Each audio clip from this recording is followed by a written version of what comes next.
All right, so we just had an awesome panel with you guys here at PAX East. That was awesome. One of the things you mentioned was the, as far as MMO shooters, lots of MMOs do community, but they didn't really do the competition aspect so well. How do you feel Planetside 2 lends to that? Well, I mean, the point that I was trying to make is that I feel like MMO games in general should be able to deliver on those two promises, the competition and community. And they really do a good job at community, and they kind of do a less good job at competition, in my opinion.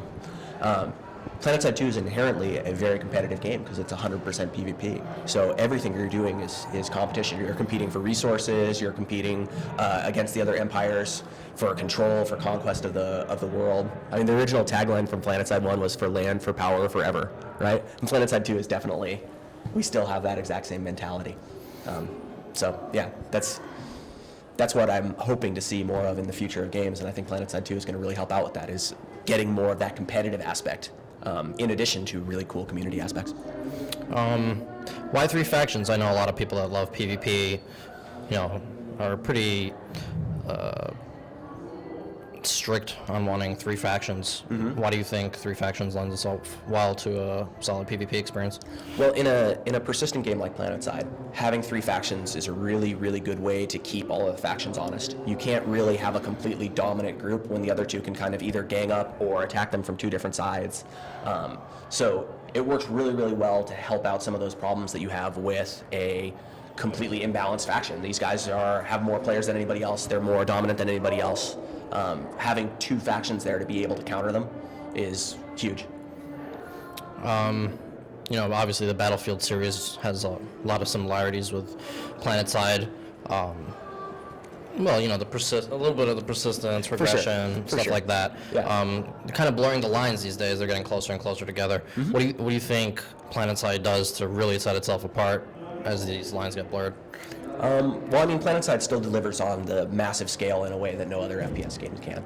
The fact that I can have a fight that involves thousands of players fighting against one another is just totally unprecedented. And that's not thousands of players that are fighting in different instances. That's thousands of players that are fighting in the same open world battle that might be spanning an entire kilometer or more of battle space. And one of the other things that Planetside does really well, because it's a persistent game, is it makes it so that when you capture a base, it remains yours until somebody else comes and gets it back. The map doesn't just flip when the objectives are completed and move on, so you have a feeling of real ownership of areas in the game, and also like more meaning to the fight that you're doing. When you win that map, or when you win that base, it being yours and gaining resources from it and wanting to defend it, wanting to continue gaining resources from it is super important. That's definitely something that no other FPS games really compete with us on at all. How much do the resources matter in Planetside 2? Oh, they're huge. Resources are everything in Planetside 2. So every time you want to get a tank, you'll use resources that you got to summon that tank, to materialize that tank. Everything's built with nanite, so you're using your resources to construct these things. If I construct an aircraft, it uses resources. If I want to get a max unit, it'll probably use resources. But in addition to that, resources are the way that you unlock items in the game permanently for yourself. If you want to get a new assault rifle or a different sniper rifle, you'll use resources to unlock that in the store. These sound like more like personal resources. Is there a way that resources play into, the larger faction as a whole, like winning objectives? Yeah. So the way that the resources work is, as a player, you'll run around and capture territory that then belongs to your empire. Right. And based on the territory holdings of your empire, you'll receive kind of a dividend of resources for your own personal pool. And then you spend those resources yourself on buying grenades, buying med kits, buying whatever stuff you need to be able to continue fighting. Are there specific benefits to capturing different areas of the map for your faction? Yeah. So there's several different types of resources. So one of our resource types is Araxium. And Araxium is used in the store to buy the same kind of items that I would buy with Station Cash. So if I want to unlock lots of different items, I'm going to be competing over areas that have an Araxium yield as opposed to areas that have a catalyst yield or one of our other types of resources. Those other types of resources are used for things like outfitting my vehicles, outfitting my infantry character. So if you're playing on the Vonu faction, I don't know what faction you play on.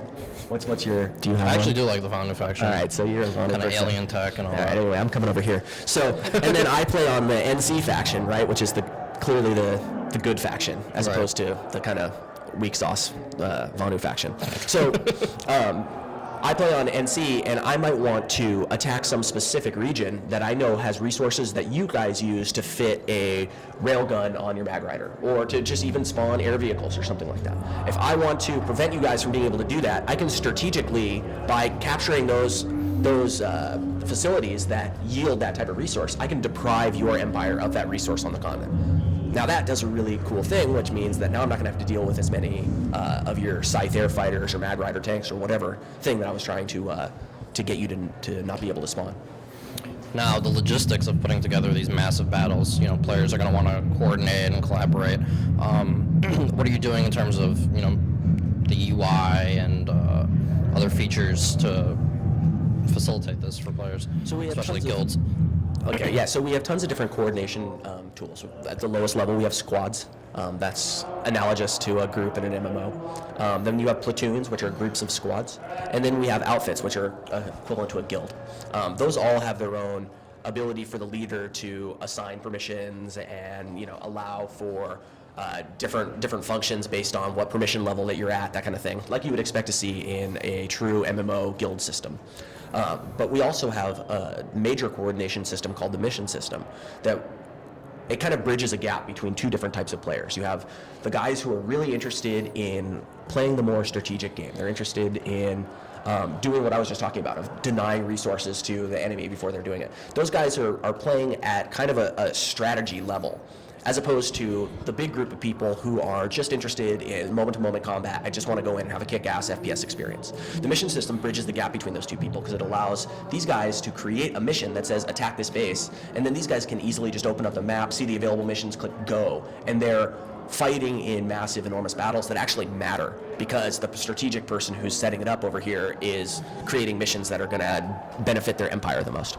So you'll be able to create different types of missions and use that to help build that kind of coordination. Can you talk about some of the latest stuff you've been doing in development? Latest stuff. Well, since the GDC build, one of the things that we've just recently gotten, which is really cool, are our 3D cockpits. So if you saw the part where I was flying around and it was the full-on flying camera, now we have the full 3D rendered cockpits that also have all the UI for that vehicle on it too. So you see your speedometer in the 3D cockpit. That's really cool. I like that a lot. What other cool stuff? I mean, really what we're doing right now is we're doing a lot of internal play testing. We're making sure that the game is scaling well and running well on a variety of different pieces of hardware. And, we're moving towards getting more and more people in, which is eventually going to lead to beta.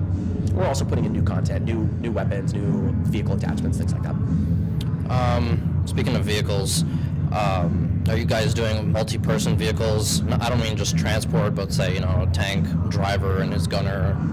Yes, we actually are. So all of our medium battle tanks right now have a driver who also has a main cannon, and then there's a secondary gunner. And the secondary gunner is a huge asset for these tanks because you get the anti-aircraft gunner on there, and that's going to make you significantly better at fighting against planes or fighting in an area where there are lots of planes. If you get a good anti-infantry gun up there, that's going to help you out a lot when you're surrounded by guys who are shooting missiles at your tank. So that's huge. And then another thing that we're probably planning on doing is adding a certification that allows you to unlock a dedicated gunner slot. So if I want to be a dedicated tank driver, I can unlock this slot that allows somebody else to be a dedicated gunner in my tank. And then you'll have access to a different set of possible weapons. This is something that we're still working out the details on and figuring out if it's exactly what we want to do, but that's kind of a current design that we're kicking around. Anything else you'd like to share with our readers?